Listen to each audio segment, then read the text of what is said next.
చిన్నప్పటి నుంచి ఇదే ఊరిలో ఉన్న నాకు ఈ ఊరు ఎప్పుడు బరువుగానే అనిపించింది. ఎప్పుడెప్పుడు ఈ ఊరు వదిలి బయటికి వెళ్ళిపోతానా అని ఆలోచిస్తూనే ఉన్నాను.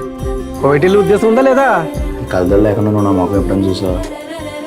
అదే చక్కగా వేరే దేశం వెళ్ళిపోయాను అనుకో, సంతోషంగా ఈ కలజాలు లేకుండా బతికిచ్చు. కానీ నువ్వు పరిచయం అయ్యాకే ఈ ఊరు మళ్ళీ నాకు కొత్తగా కనపడింది.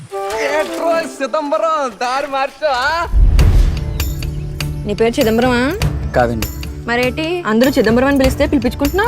అలవాటు అయిపోయిందండి. అండి ఏంటి లీలా అని పిలువు, నాది నీ వయసే. మన చిదంబరం గాళ్ళే. ఏంటి మీ అన్నయ్య మాట్లాడ్డా? నా పేరు చిదంబరం కాదు. వీడికి ఎంత ధైర్యం ఎక్కడి నుంచి వచ్చిందిరా? గాలన్య అడగాలి. ఈ టోటల్ అందరికి పెళ్ళి అయిపోయింది. నువ్వు ఎప్పుడు చేసుకుంటావు ఏంటో. ఇప్పుడు ఏం చేద్దాం? మా అమ్మ నాకు పెళ్లి సంబంధం చూసింది.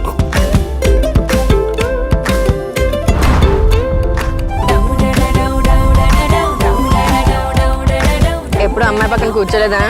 లేదండి. కనపడుతుంది. It's okay. ఇది మాట్లాడాలి కదే.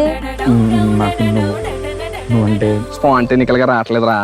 ఇప్పుడు కాళ్ళు అంకురోల్ని, నీలా కన్ను అంకురోల్ని చూస్తే అని సౌండింగ్ ఇచ్చుకుని అయ్యో పాపం అని కళ్ళతో చూస్తారా, దాన్నే జాలంటారా చిదంబరం.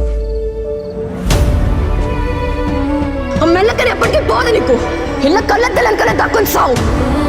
ఈ ఊర్లో ఎవరికైనా బాధ అర్థం కాదు. 1,00,000 రూపాయలు కావాలి, కానీ నాకు చాలా పెద్ద సమస్య. నాకేం మాట్లాడాలో కూడా అర్థం కావట్లేదురా. మా అన్నయ్యకి ఏమైనా జరిగితే దానికి పూర్తి బాధ్యతలు మీరే.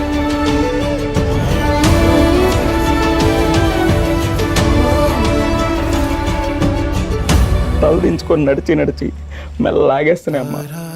ఇప్పుడన్నా నన్ను తలెత్తుకొని అమ్మా.